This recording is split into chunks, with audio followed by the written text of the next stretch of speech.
songwriter and an artist make you notice things about the world which other people may not?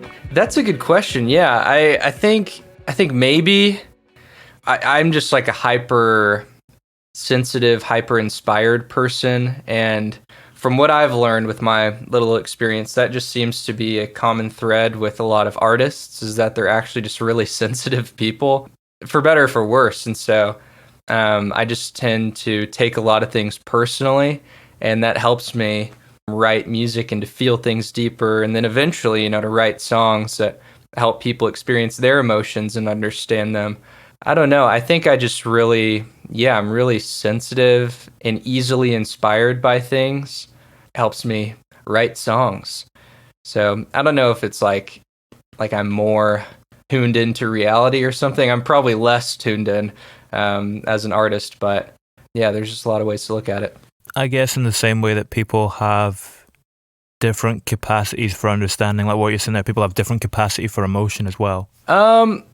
Yeah, I don't know. I mean, it just totally depends. Like, there's this odd thing, and it's always been true, I mean, for like a long time, that like artists are the people that society trusts to like push towards a vision or something. And I don't know, like artists are just really sensitive people. And I'm like, whenever people like ask me advice, I'm like, I don't know if I'm the person you should be listening to, like I don't really know what I'm doing.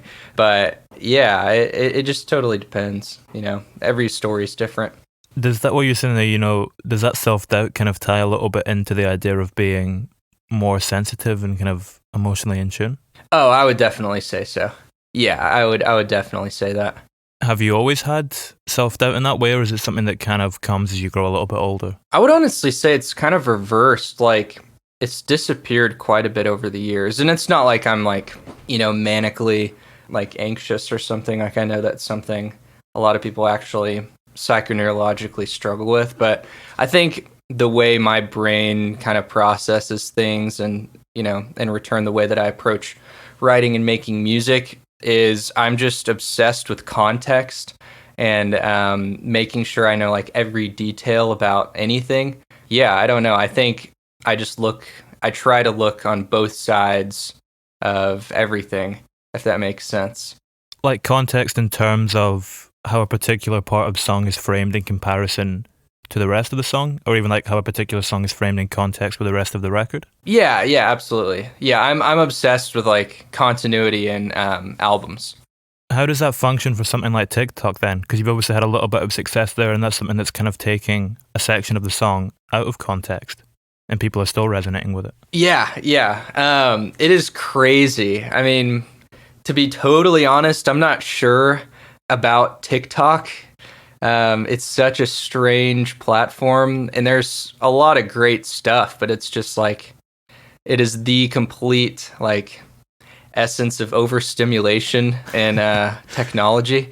And so I don't know, it's just crazy that like my song just got thrown into that hurricane of content and just really got a life of its own there as well, which is crazy. It can be a strange platform, like the way you open up the app and it just starts playing instantly. You're in. There's no kind of respite. Yeah, it's scary, like how specific it knows, like what you want to see next. You make little TikToks and stuff though as well, don't you? You've got a Dayglow TikTok. I do. All of the TikToks on there were like videos that I had made for Instagram.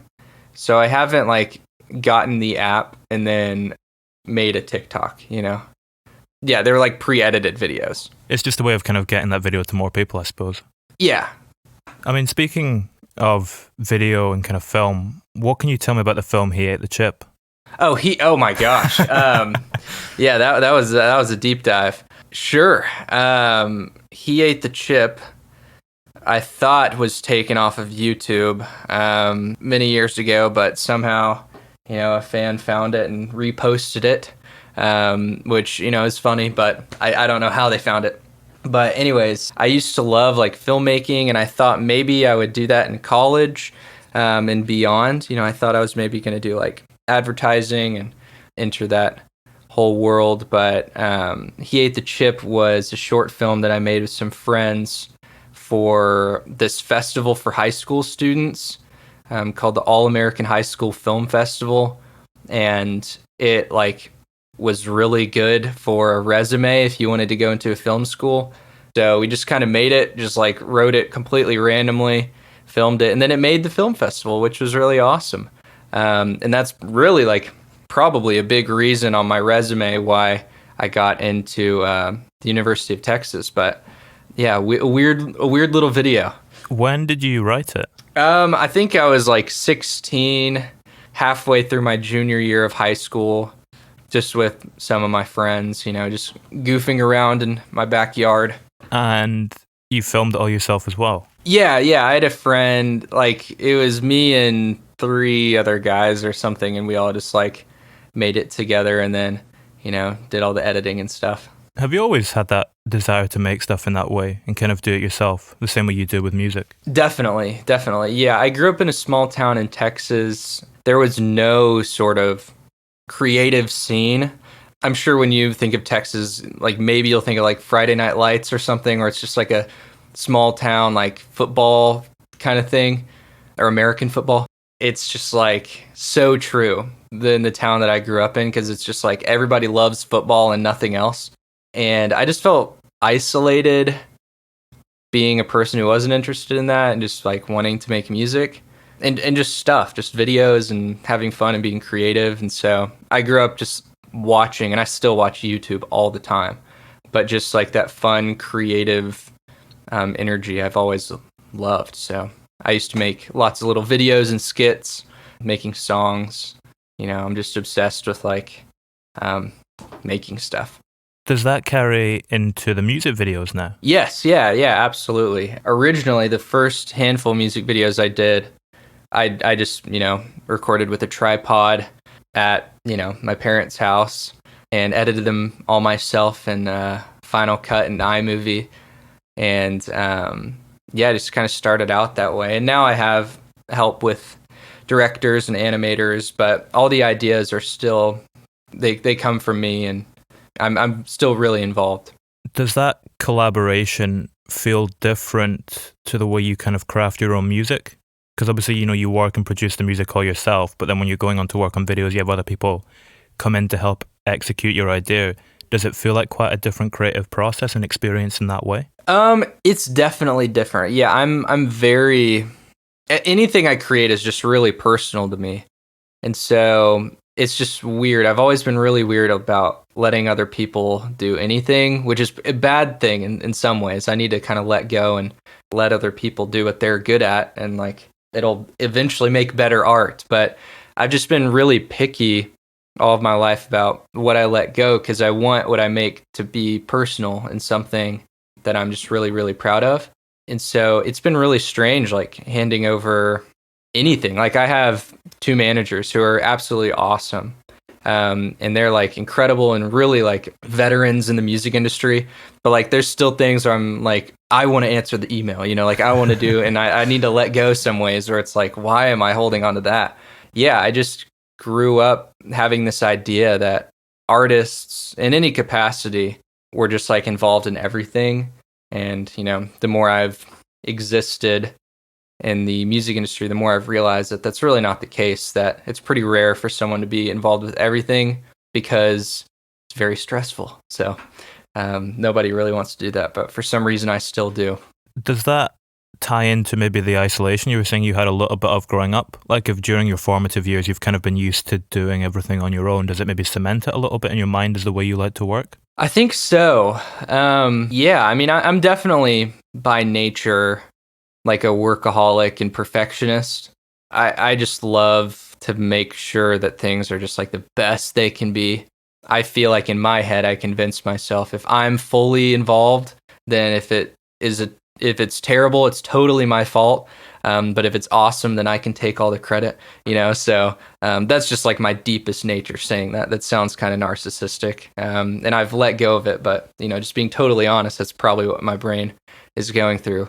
Yeah, I think it just comes down to me being a perfectionist. I guess as well, like what you're saying there, where if it fails, it feels like it's totally your fault. If it's you that's kind of at the helm of it, you can then take that experience and learn from it. Whereas something fails and someone else is kind of pushing it, it's harder to get a lesson from it? Yeah, definitely. I could see that being the case. How do you feel your perfectionism kind of manifests itself in a different way on this new single in comparison to the debut record? Like it feels a little bit more gigantic than the kind of slightly lo-fi kind of homey feel to the debut. Yeah.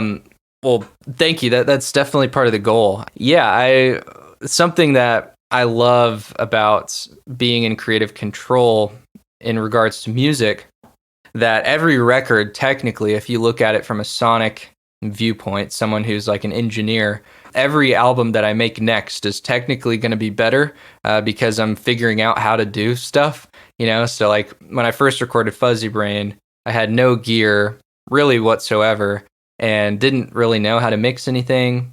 And now that I have a little bit of a better idea, my next album, sounds better because I have some gear. And then by the time the next one comes around, I'll learn so much more than I know now. People who have been with me from the start can kind of look back in this catalog and see each album, me growing up, both as a person, but also as, a creative writer and engineer, which I think is going to be really cool. When do you notice that happening? Is it quite a gradual thing, or do you get a sense when you've kind of had a breakthrough and you've advanced a step? Not in the very moment. I'm like, oh, I know this sounds better. I just kind of keep making it, and it's all this like big blur. But then once I go back and compare the mixes of this album to Fuzzy Brain, it's pretty dramatic, which I owe a little bit to just having better gear, but also just knowing how to use what I have. Does that bleed into the songwriting process as well? Like if you have a greater understanding of the production side to it, does that then carry on to when you're actually working, on the bones of the song and the structure of it as a song in its basic form? Oh, yeah, absolutely. Yeah, definitely. I think I view making music as a whole. Like I see production and writing going hand in hand. I've always had a hard time like thinking of them as different things. I'm only 21 now, so like my musical tastes are still forming. And these past couple of years, since Fuzzy Brain, I've been listening to like a ton of just like 70s and 80s pop and realizing like that's what I love. Like listening to like James Taylor and, any artist in that whole world. I've just been really listening and like loving the songwriting style and learning how to write more personally and approaching songs really pretty differently than I had with Fuzzy Brain. Yeah, I definitely think I'm maturing a lot as a writer as well, and just understanding myself and how, I like to write songs. Well, you were saying at the start of that about how you don't view, the songwriting and the production as kind of two separate things. They're very much the same process. Does that make it easier or harder to view individual parts of the song in the context of the project as a whole? Like what you were saying earlier about your kind of interest in viewing everything in context. Once everything is done, it makes it easier. Like the album now, which is pretty much done, like there's no song that I could take out at this point. It just wouldn't feel right just hearing all these songs together. But there's a fair share that I just, had to take out. But the same thing happened with Fuzzy Brain. I think I had like 20 finished songs and then, ended up with 10. And so with this album, definitely so. There's been tons of songs that I wrote that won't make it. And I hope eventually, to like release those as like an archives or B-sides kind of thing. But yeah, I think it helps in the long run. When you added those two songs to the debut record and you kind of expanded it a little bit, how did that change the context of which you viewed the songs in that album in? I think I kind of just view them as like deluxe tracks, although it's like not a deluxe version of the album. They're kind of just like bonus tracks. But at the same time, it does feel right and it just totally fits. Because I had those two songs, they're sitting around, and I wanted to release them. They just sounded like Fuzzy Brain. And then once this album comes out, they just couldn't have fit on this album.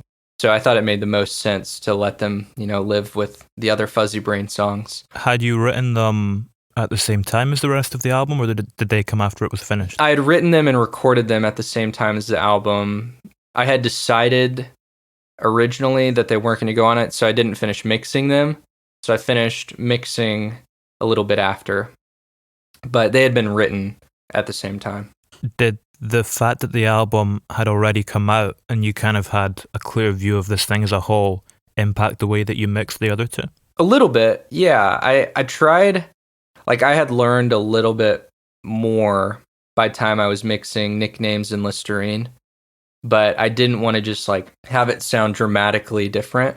So I kept the same techniques and plugins that I was using for the rest of Fuzzy Brain on Listerine and Nicknames as well.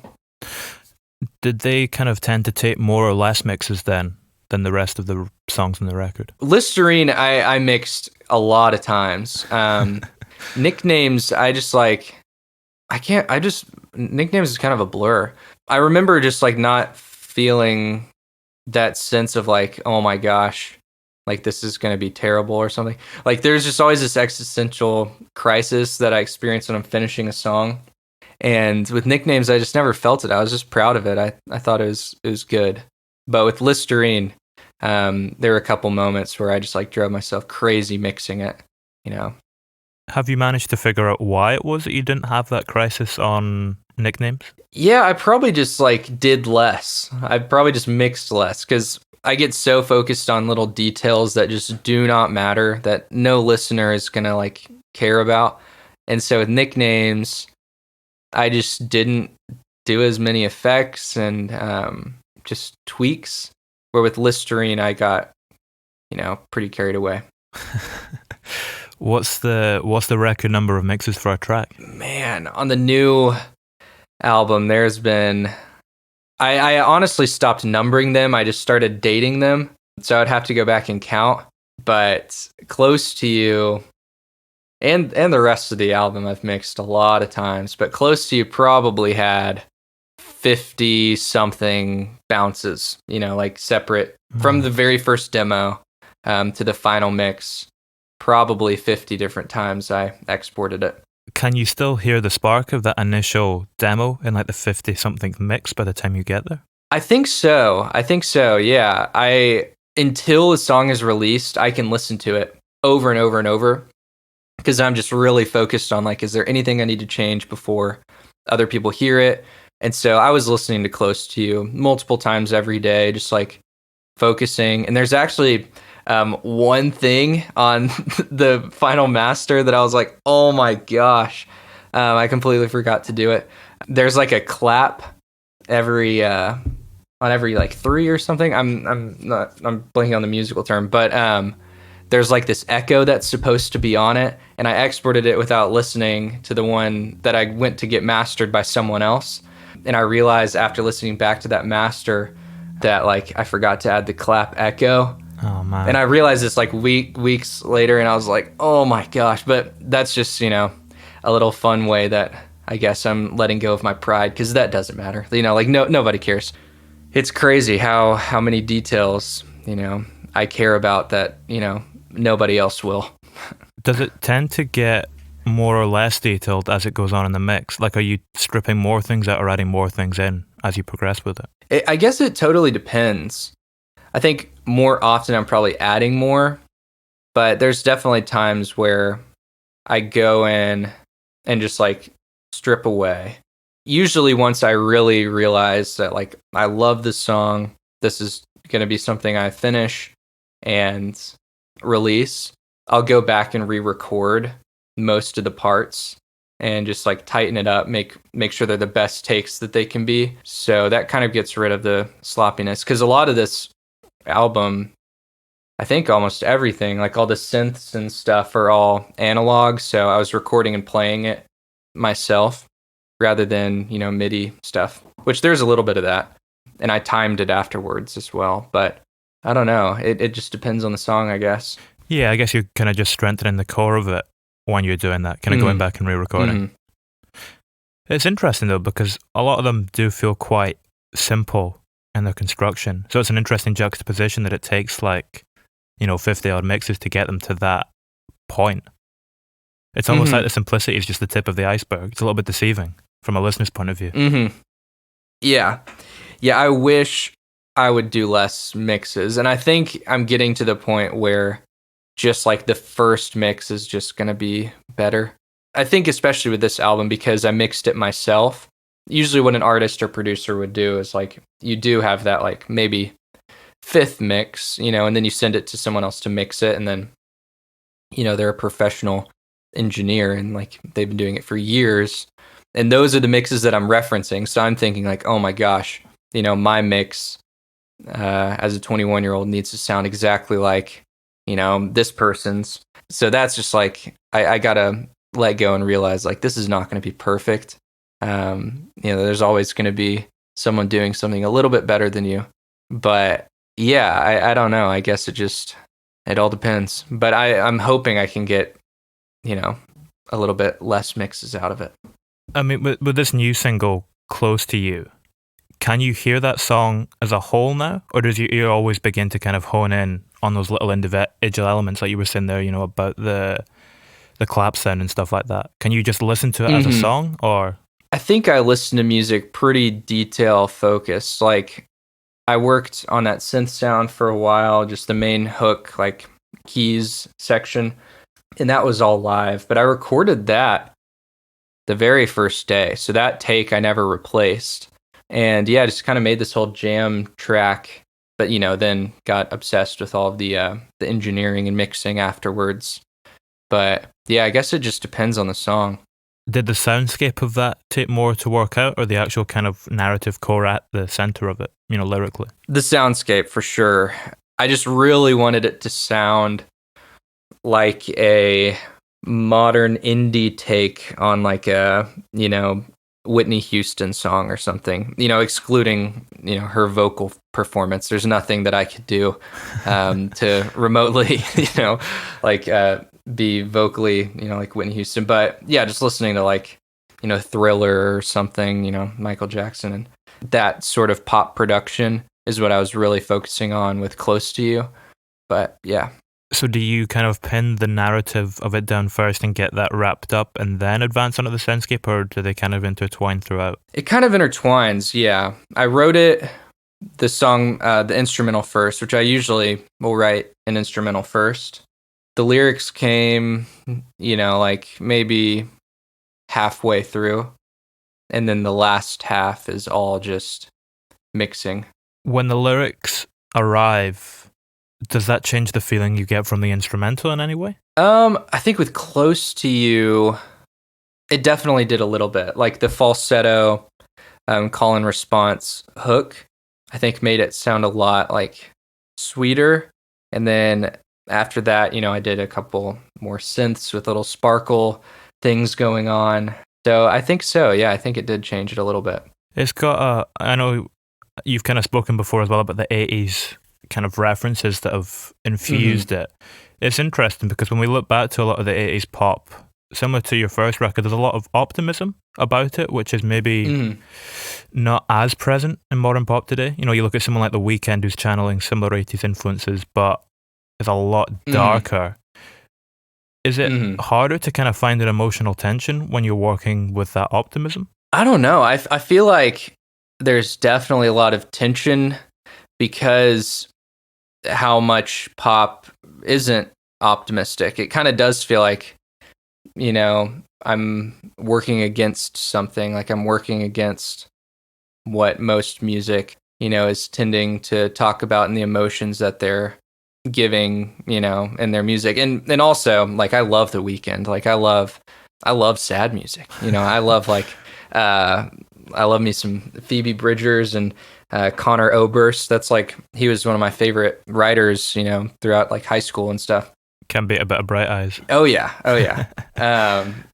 But I think personally for me, it's just like, I want to make music that makes people feel good and helps them process the emotions they're experiencing in a positive way.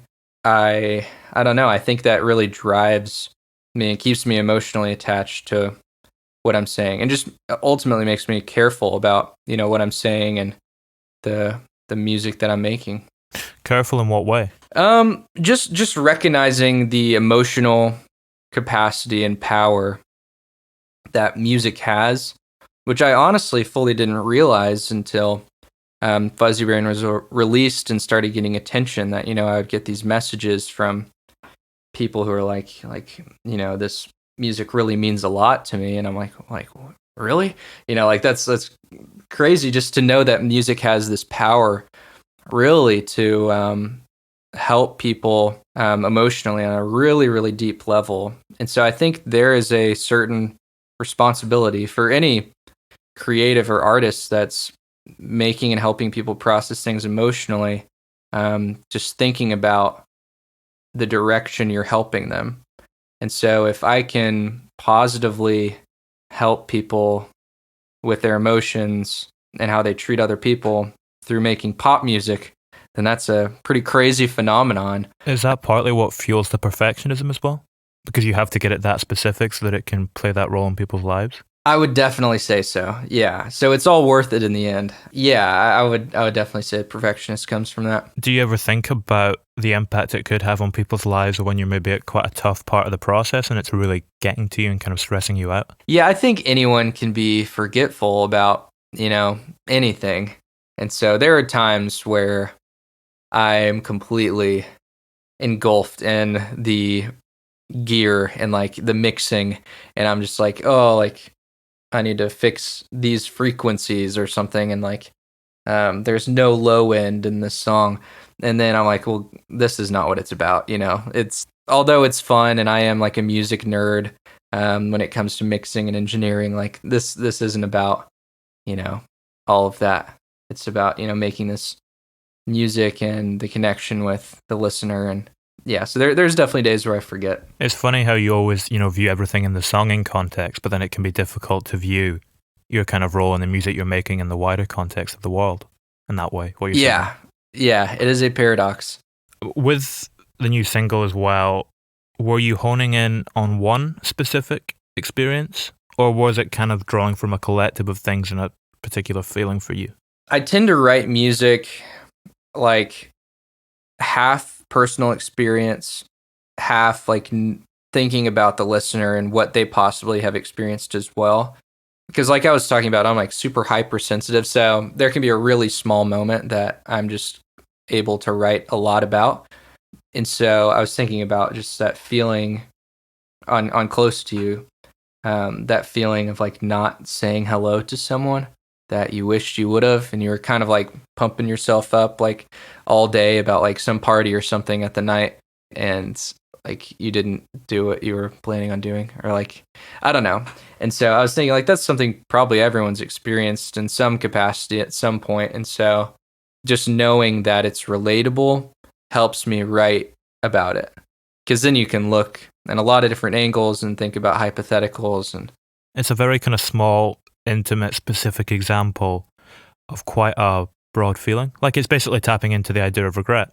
Yeah, absolutely. At what point then do you gain closure with a song when you're working on it and you're able to move past regret and not be worried about not adding the echo on the clap or whatever? Yeah. I don't know. I think one thing I've learned about being a perfectionist is there's never any like smooth transitions. You just have to like move on. And so my moment is really just like when I let the song out, kind of just let it go and don't really listen to it too much, until I start playing shows again. Then, I will perform it thousands of times, which is going to be awesome. I can't wait for shows. Yeah, I don't know. I just have to be really disciplined and remind myself that I have to move on sometimes. Is it easier to do that if you're kind of creating constantly? Yes, absolutely. When was the last day you didn't work on a piece of music? Honestly, actually, these past few days, I haven't been like, I've kind of written some little hooks and things. I've been playing guitar and piano. It's just how I pass the time usually.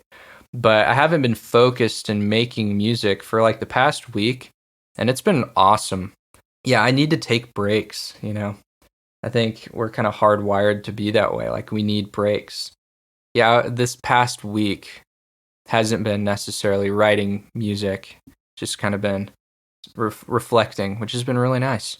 Do you still find you get inspired during these breaks? Oh, absolutely. Yeah, there's been a handful of times where I'm like, oh, I need to write now, because I'm just so used to doing that, and I tell myself no. So I'm sure, there'll be a handful of songs that are just built up after I take, a couple weeks off. When you're saying you're kind of reflecting during this period, is that on the music or just life in general and kind of taking a little bit of space to chill out? I think mostly life in general. Just kind of realizing my place as a musician and what that means. And yeah, I've had so much happen in my life these past couple months. Like I just recently got engaged, which I'm really excited about. Thank you. Yeah, thanks. And life is just like happening in front of me. And so I don't want to be caught up, like I'm talking about, like obsessing about like some like clap echo when I have like a wedding to plan. So it's just like realizing like I'm just like a normal guy, like just living my life. And you know, it's good to take breaks from, you know, being a creative. Do you find it helps to ground you as well, you know, taking these breaks? Oh yeah, it definitely helps. How do you kind of keep perspective in terms of life in general when things are kind of starting to shoot off in this way? Does it get harder?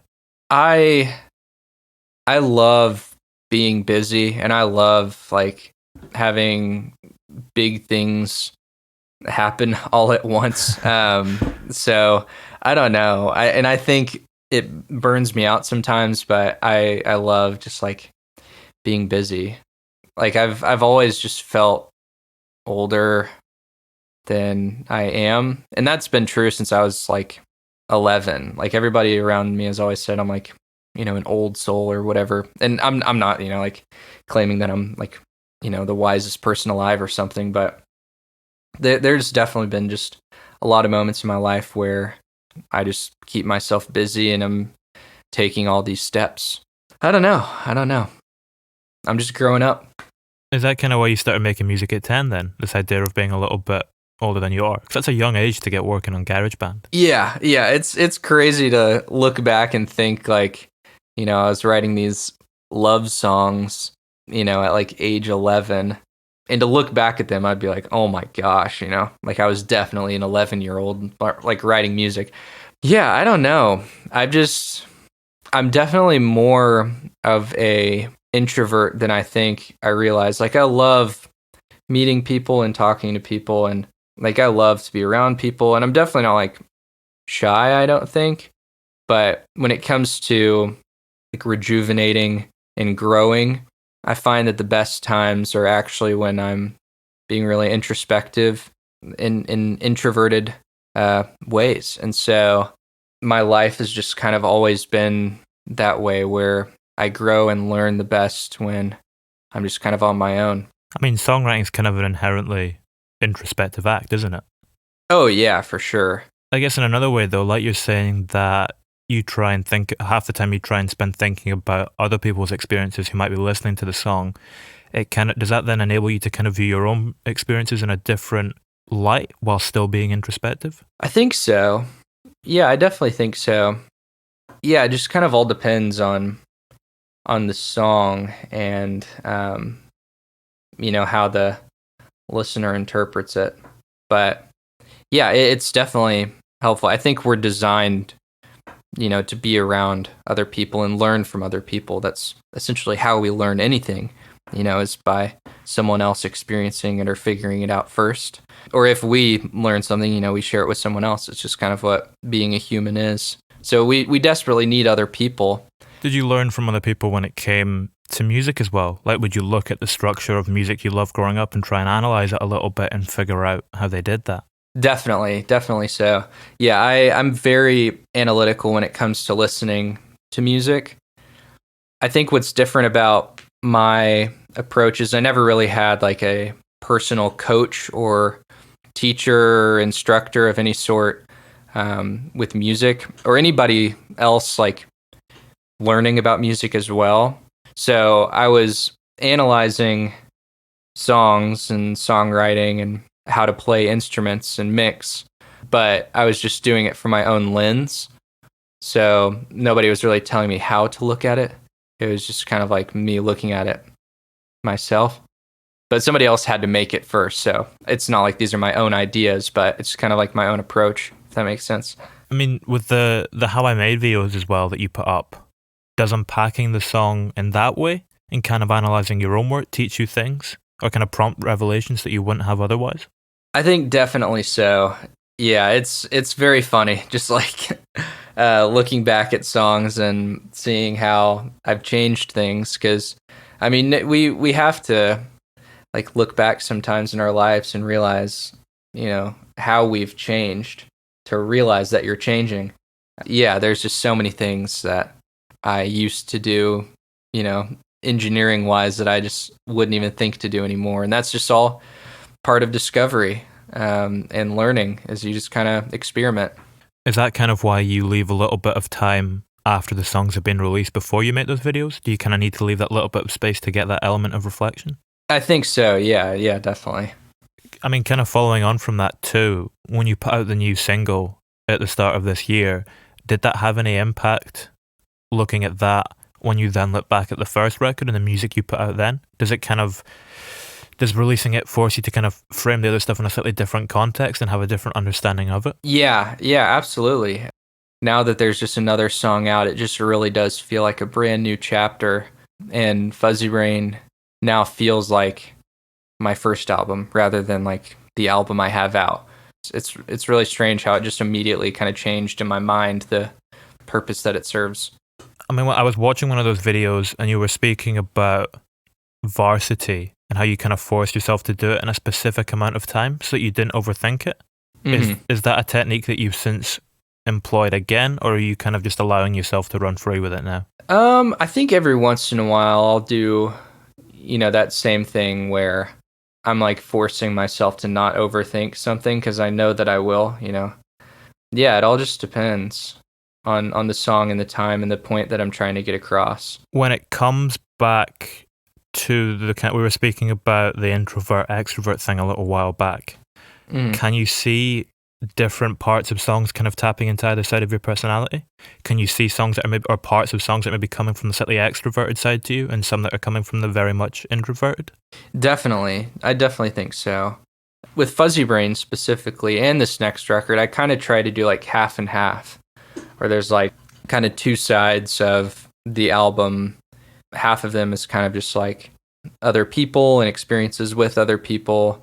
And then, one half is very introspective and thinking about yourself and processing, your own emotions, which I think kind of, is what it's like to be an introvert.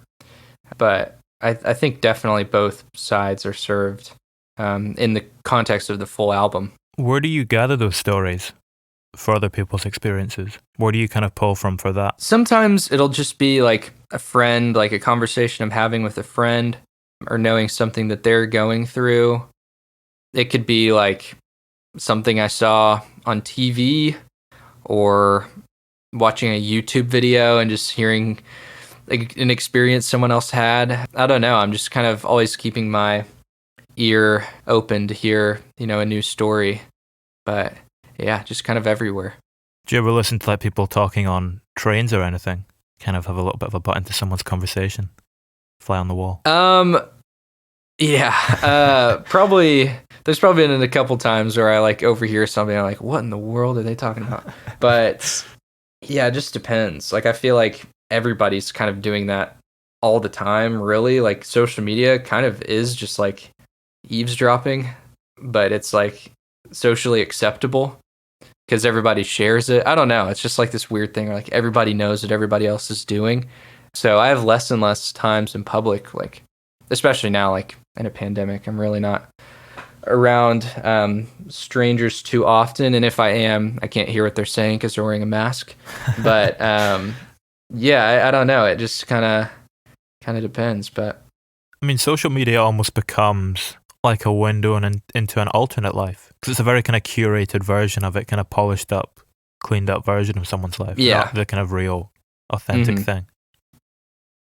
Yeah. I think there are pros to social media, and I kind of owe a lot of my career thus far to the platforms that social media are. But I think there's also just a lot of strange things about social media that, I don't know, are very good for our brains. We'll have to see what happens, in the long run, because we've only had, these services for not that long. But Yeah, social media is weird. It is a weird thing. It's funny how it feels like it's been around forever as well. Yeah, it has. I mean, like not even 10 years. I don't even think it's been like a decade since like Instagram was like a big deal. I don't know. 20 kind of 13, yeah, 8 years ago or something. Yeah, and it's just crazy how much it's changed. So we'll have to see. Is that a similar thing with your music? Like, does it feel like you've been making it all your life? Actually, yes. Yeah, that's a good point. Yeah, it's so strange to think a little over 2 years ago, Dayglow, like nobody was really like, I mean, I was making the music, but it wasn't a situation where like people knew about it or really cared. Like I was still just going to be a college student, and, you know, doing that whole thing. So it's crazy how much, you know, I've grown up and changed over these past, you know, 2.5 years. In what way has it changed you most? I think I've just grown up and become an adult really, really quick. I mean, I'm like living on my own, in this house. Had to do all these like business things, you know, like figuring out all these things with my managers and, you know, everything that comes along with the music industry. My life just looks a lot different, meaning like the priorities that I have and the things that I do every day versus all my friends who are, you know, still mostly just college students. My life just looks a lot different than theirs. Yeah, it's just weird. If we think back to a song such as Run the World, that was one of the first ones you wrote, like at 17, around about then. Yeah. I mean, if we think back to that song, you think about the person who wrote that and made that piece of music. How much of that person still feels present in you now when you're crafting music? Quite a bit. I would say, like, I mean, it's a constant paradox where, like, I'm growing up and changing so much, but I'm still, you know, biologically just the exact same person. You know, it's crazy how growing up works, but I think I have changed a lot as a musician and quite a bit as a person, but there are still a lot of things about me, I'm sure, that will just never change. So, you know, for better or for worse. So, how would you say you've changed as a musician? My approach to music, my musical taste, because I'm 21 and like I'm still figuring out what music I like, and you know, I'm listening to new artists all the time, and you know, I probably would have skipped over a lot of the songs I'm listening to now because I probably would have thought they're like too slow or, you know, too like I would have never probably listened to the Carpenters when I was 17, but great band. Now that's like, yeah, it's just what I'm like vibing to now, you know, just like this slow music. I just feel like I'm already like a 50-year-old man, you know. So we'll have to see what happens by the time I'm that old. I'm gonna seem like I'm like 600. Yeah, I don't know. I guess you can hear that in Run the World, you know, with that kind of guitar progression. It's very much that upbeat kind of indie thing going on. Yeah. Yeah, and I mean, I still love, like, all those same bands I was listening to, but I don't know, I guess just my taste has changed. How does making music full-time now impact your obsessive kind of nature toward it? I think I'm more consumed by it, but in a good way. I think now that it's full time, it's just awesome because this is exactly what I've always wanted to do, is just like really fully focus on making music and being an artist and connecting with people, which still doesn't feel like a full time job. You know, I feel like it's just like it doesn't. I don't know. Some moment's gonna happen where it's like, no, like you have to do something else, but it's just awesome. You know, it's awesome having this like be my job. It's crazy. I was hearing something the other day in regards to kind of creativity, which I found really fascinating when kind of looking at it in comparison to my own life and doing this. So I was intrigued to see how it maybe fits into yours. And it's that the desire that we have to kind of create and to make art or music or whatever, oftentimes it kind of always seems to be fueled by this hole in a person's life, which creating the music then kind of fills and fulfills. Now that you know you've released a record, almost completed another one, and started to see success and garner a fan base, are you able to kind of identify what that hole in your life was that music is now filling, and what kind of started this journey for you in the first place, and prompted you to create art originally? Yeah, I mean that's a great question. I think like I'm constantly thinking about growing up, and what it's like to be growing up. And so for Fuzzy Brain, yeah, like I was really isolated, and I was just like figuring out how to deal with all these emotions and like thinking about how great it's going to be once I'm out of this small town and I can be like in this other place and kind of move on from these little like, high school. It's just like high school. Nobody really likes that time of their life. You just change a lot. And, once Fuzzy Brain was out and it started getting attention, now it's kind of like, whoa, like I have all this attention and I kind of just like want to go back into my own little bubble. And so it's kind of just this like back and forth.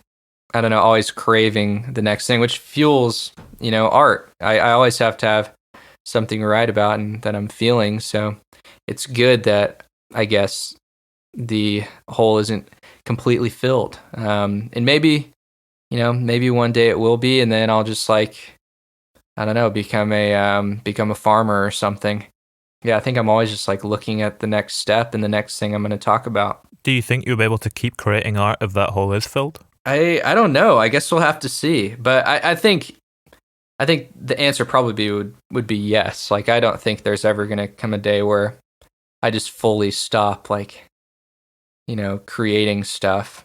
I think inevitably I'll probably eventually run out of my energy to create. I love Paul McCartney, right? I love Paul McCartney, absolutely. But, his first couple albums were quite a bit better than 3 that he just released, in my opinion, So one day I'll grow old, and like thinking my music will probably deteriorate a little bit, but I'll probably still keep making it because it's fun.